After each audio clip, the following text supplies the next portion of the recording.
The wounded stranger. The wind was sharp. Dry dust moved across the cracked ground like smoke. Broken machines, black metal skeletons of war, lay across the battlefield. Nothing lived here anymore. Nothing but silence. And her. Sierra dragged her, leg behind her.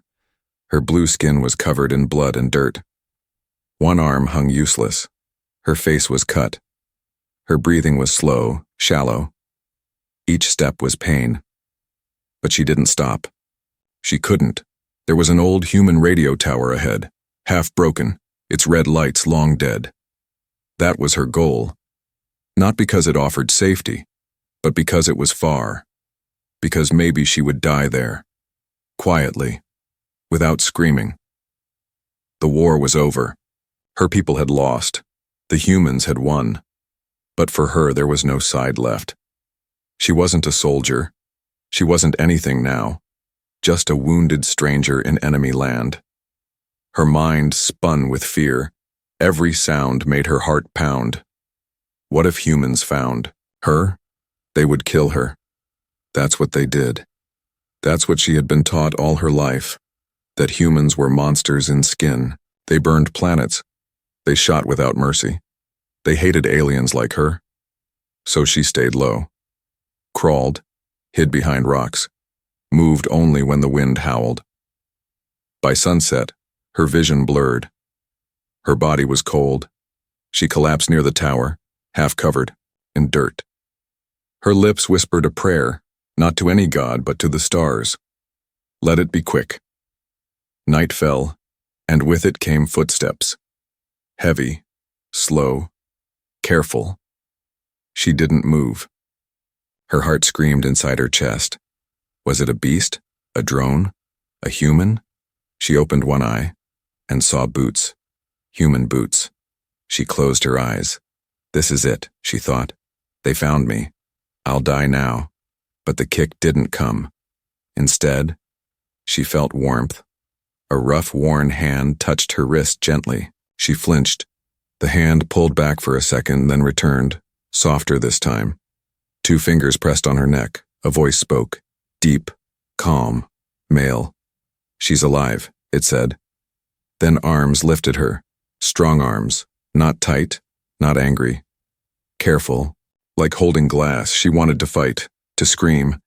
But her body was done. She fainted. She woke up to firelight. Flickering orange light danced on a metal wall. She was in a shack, small, quiet, warm. A blanket was over her, bandages on her arm and ribs. Her leg was tied with a splint, and near the fire sat a human. He wasn't like the ones she had seen in war. No armor, no helmet, just a brown coat, black hair, and tired eyes. A scar ran down his cheek. He noticed her staring. He didn't speak, just nodded slowly, and passed her a cup of warm broth. Sierra didn't move. He placed it near her, then backed away. She looked at the cup for a long time. Then with shaking hands she took a sip. It was real, warm, safe. She didn't say thank you. She didn't trust him. But in her heart, something cracked. This wasn't what she expected. This wasn't what her people had warned her about. No blade, no chains, just a man. And a gentle touch. The night was long. She didn't sleep much. Neither did he. Outside, the wind howled. Inside, silence stretched between 2 strangers, one from the stars, one from Earth. Both broken, both human, in ways they didn't yet understand. But something had begun, not a war, not peace, just something. The touch that wasn't cruel. Sierra woke up again, but this time, slower. The pain was still there, sharp in her ribs and leg, but something had changed. The room didn't smell like blood or smoke. It smelled like firewood, clean cloth, hot broth. Her eyes moved to the side. He was still there. The human, sitting on the floor back against the metal wall. His eyes were closed. One hand rested, On a worn-out rifle beside him, the other held a piece of bread he had forgotten to eat. She studied him in the firelight. His face wasn't cruel, just tired, like he hadn't slept in years. Syra shifted slightly and gasped. The pain from her leg flared. His eyes opened instantly. He didn't speak, didn't jump. He just looked at her with the calm of someone who had seen too many wounds.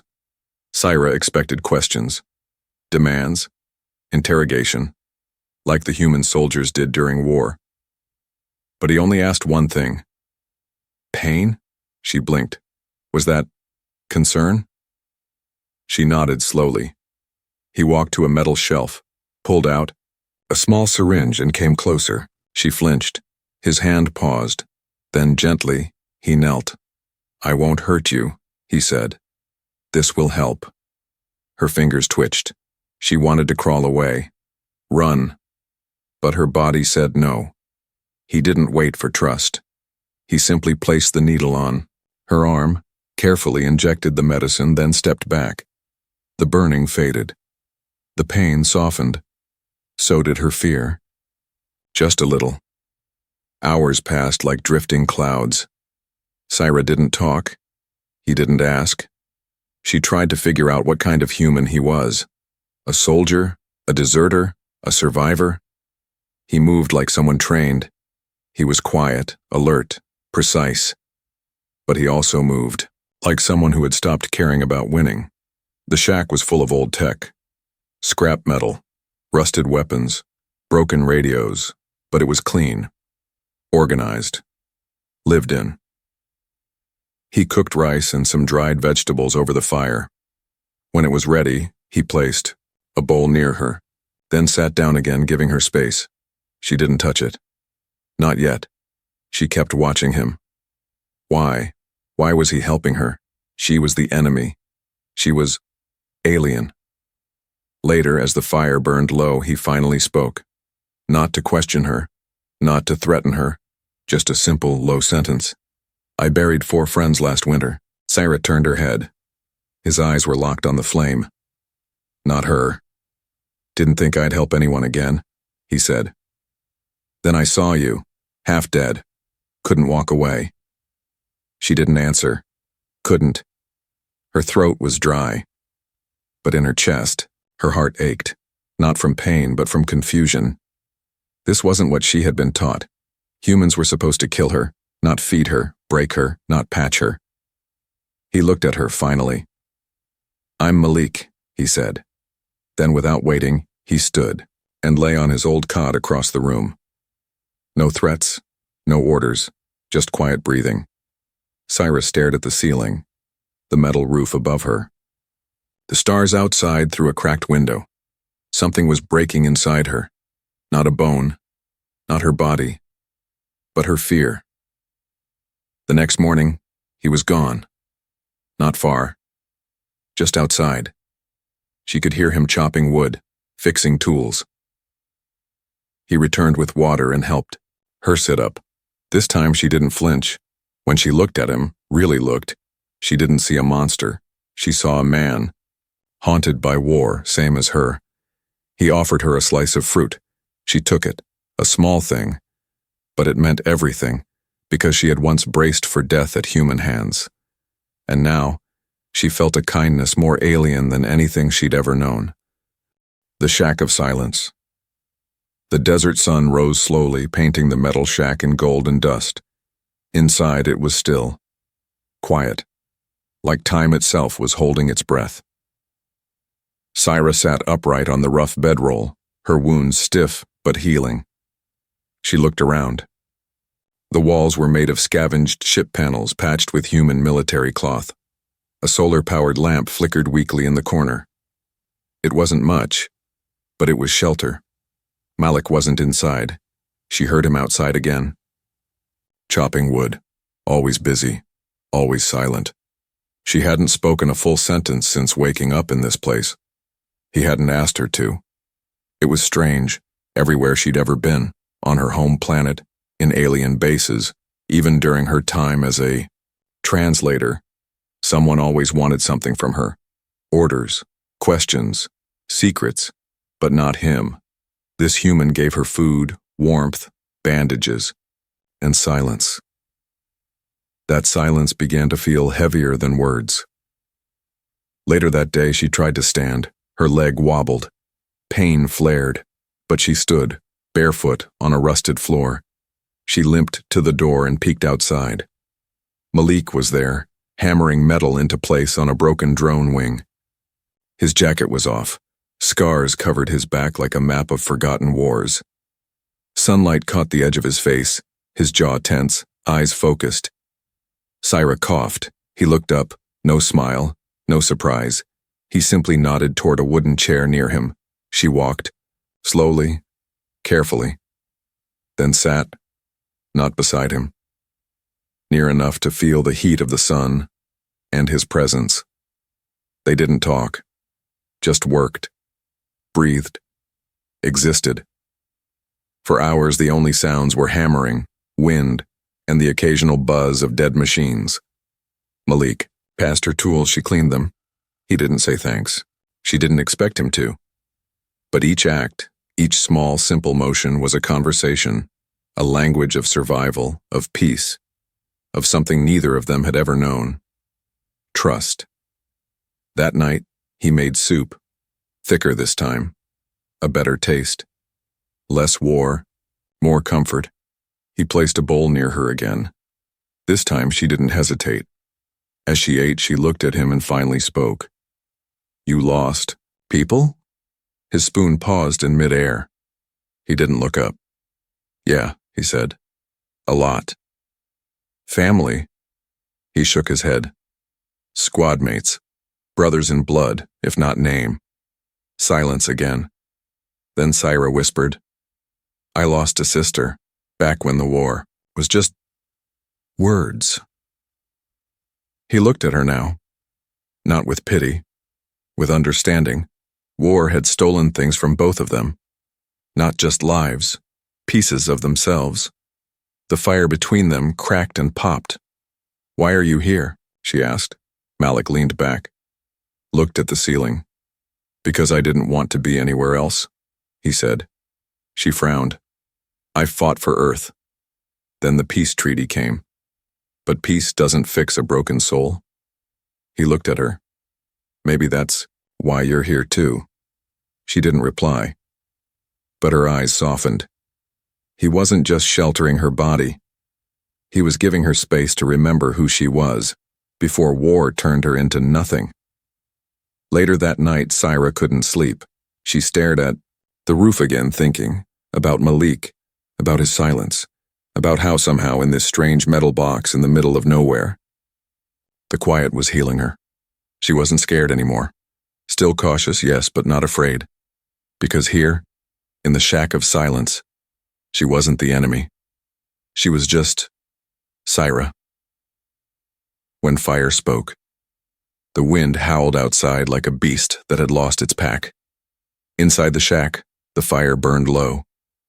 Not because they were out of wood, Malik had collected plenty that day, but because neither of them bothered to feed it. The silence between them tonight wasn't peaceful anymore.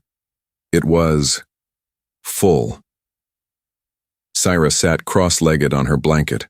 Her bandaged leg rested on a small crate. Malik sat across the fire, sharpening a blade that looked more like a tool than a weapon.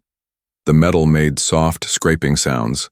That was the only sound for a long time, until Syra broke it. Why do humans always stare at the fire when they think? Malik didn't stop sharpening. He just smirked slightly. Because fire reminds us we're still alive. Syra tilted her head. So does pain. Now he looked at her, eyes darker, quieter. You'd be surprised how many people forget that. She leaned forward. The flames lit her alien features. Her blue skin looked almost silver in the glow. Her voice dropped. "Why did your people hate mine so much?" He didn't answer immediately. He set the knife down, sat back and said, "Because your people fired first." She tensed. "No, we didn't. That's not what our news said. And ours said you bombed our moon colonies." Silence again. Then, they both chuckled. Not because it was funny, but because it was stupid. I guess truth dies first in war, Malik said. Sira nodded slowly. Then facts, then families. He looked into the fire again. My brother was in the first drop team. We thought he died fighting aliens on Titan. He paused. Found out 2 years later and he was captured, starved in a cell. I'm sorry, she whispered. He didn't look up. Don't be. You weren't the one holding the keys. She wrapped her arms around her knees. The fire crackled between them like a heartbeat. I didn't want war, she said. I was a linguist. I studied human language. I thought maybe, if I could understand your words, I could stop your weapons. He smiled bitterly. And now? She sighed. Now I don't know if words mean anything anymore. They stared at each other across the flame. No longer enemies. No longer strangers. Just two people with too many ghosts. You know what's funny? Malik said after a long pause. Sira raised an eyebrow. My people warned me about aliens, called you monsters, said you'd tear us apart. He chuckled. But here you are, eating soup in my shack, cleaning tools, not tearing me apart. Sira smiled faintly. My people said humans would burn us alive for sport, but you gave me a blanket. She looked down. I thought I would die at your hands. He nodded. I thought I'd never let anyone in again. A long pause. Then he added quietly, but I'm glad you didn't die. Sira's throat tightened. The fire reflected in her eyes. I'm glad you didn't walk away. Outside, the stars spun in silence above the desert. Inside, two broken souls sat near a dying fire, fighting not a war anymore, but something harder. Hope. And maybe, just maybe, they were starting to win. The search party dust swirled violently in the wind, rising in sharp spirals above the horizon. Something was coming. Sira felt it before she saw it. Her body stiffened. Her instincts screamed, flee. The air tasted wrong, too still, too quiet. She stood in the doorway of the shack, one hand resting against the frame, her eyes locked on the distant shimmer of light in the desert. Malik stepped beside her. Drones? He asked, scanning the horizon. She shook her head. No. Worse. That formation, it's not human tech. He grabbed his scope, adjusted it, and squinted into the lens. 3 glowing orbs moved low across the sand, silent, coordinated, and fast. Behind them marched 4 armored figures, tall, slender, non-human. Malik muttered, Your people. Sira nodded. They're from the outreach division. I recognize their walk. They don't come to rescue. Then why are they here? She swallowed hard. To clean up what they think is a disgrace. Inside the shack, Malik packed fast. Water, ammo, medical supplies. Sira limped toward him, grabbing only one thing, a small metal pendant from her bag. She stared at it for a second before slipping it around her neck. You don't have to run with me, Malik said, strapping on his gear. They're after you. She looked at him, expression hardening. I'm not letting you face them alone. But they're your kind. No, she said sharply. Not anymore. They left the shack just before sunset, walking into the canyon trails behind Malik's land. It was a long abandoned mining route, narrow, cracked, and full of blind corners. The shadows grew deep. The silence got heavier. Then, a sound, a low hum, electric, artificial. Malik grabbed Sira's hand. She didn't pull away. They crouched behind a stone wall, breath shallow. A drone hovered past, its glowing eye scanning the canyon floor. Sira closed her eyes, whispering something in her language. Malik didn't understand it, but he understood the pain in her voice. Suddenly, a voice echoed through the canyon, cold, sharp, familiar. Sira Velterra, you are not authorized to flee human territory. Sira's face went pale. That voice, it's Commander Thren. Malik leaned in. Who? He trained me. Led the first attack on Earth colonies. He's a loyalist, a killer. The voice spoke again. You will return, or we will erase you and the human you hide behind.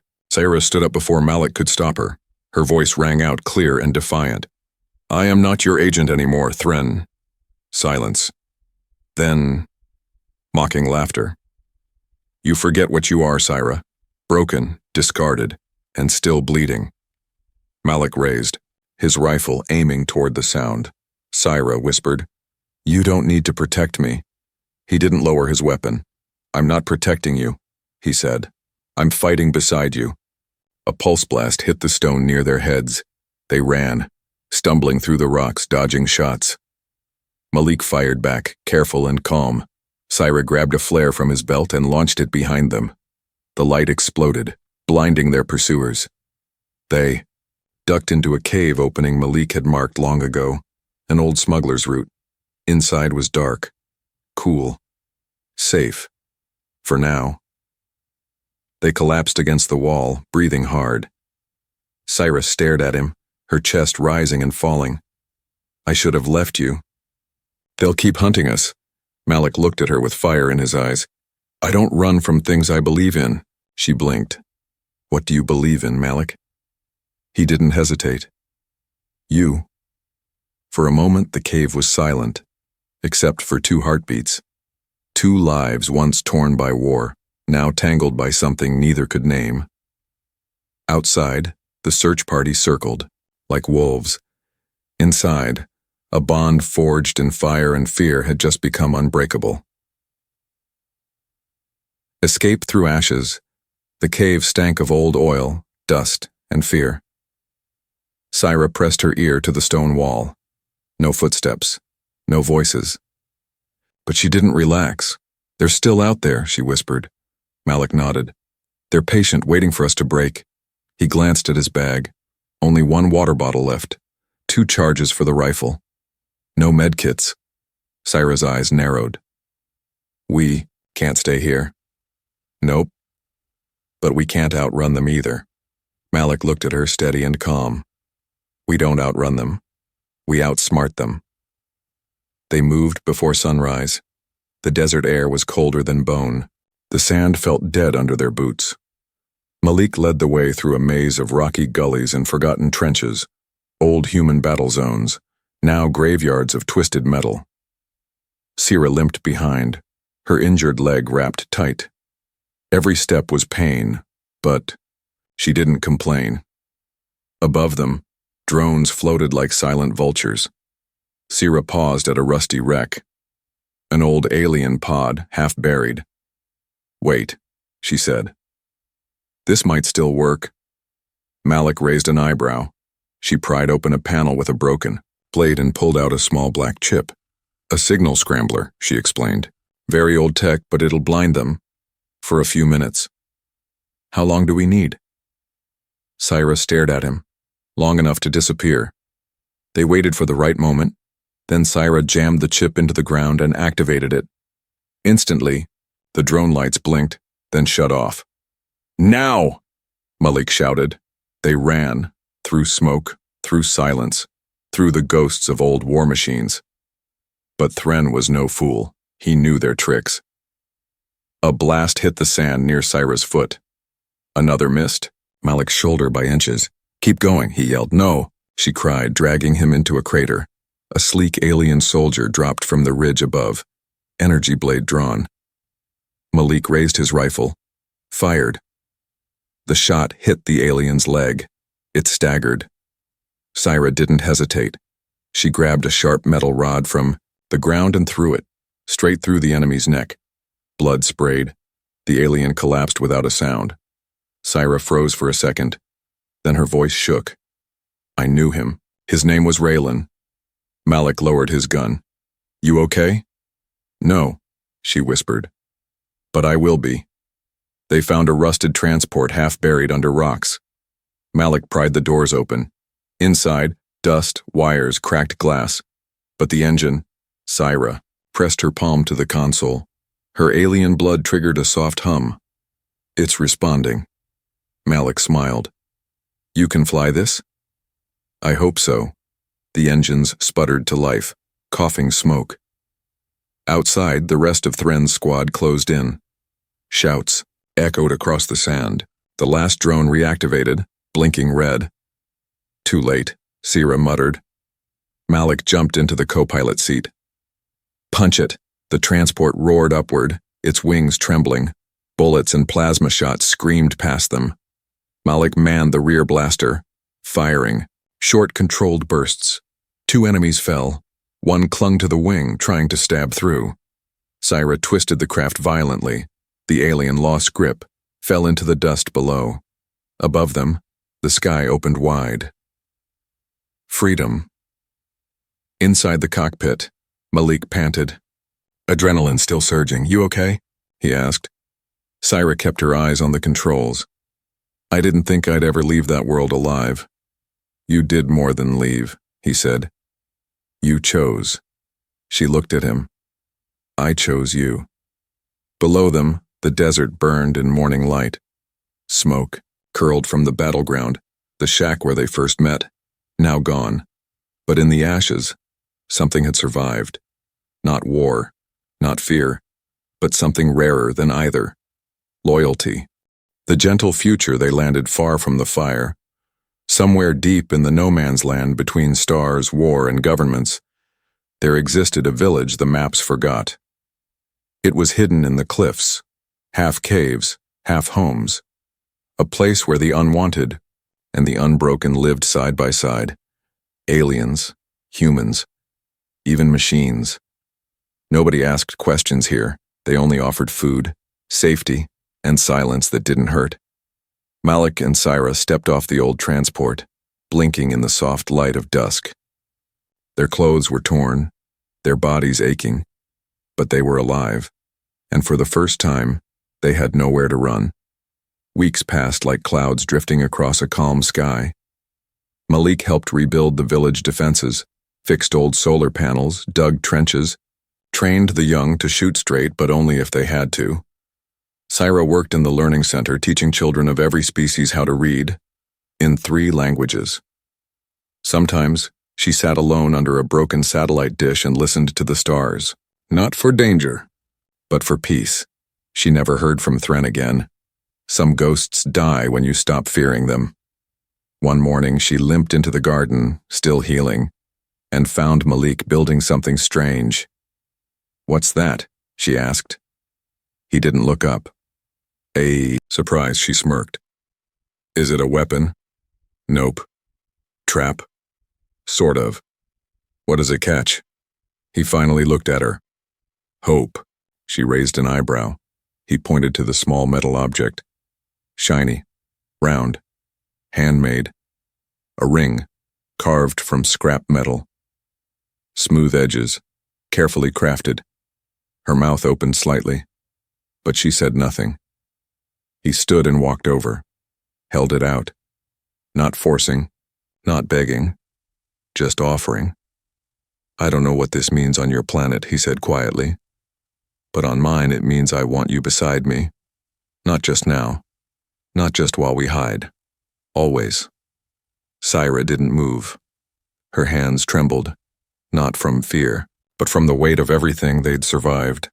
Then slowly she reached out and took it, slipped it on.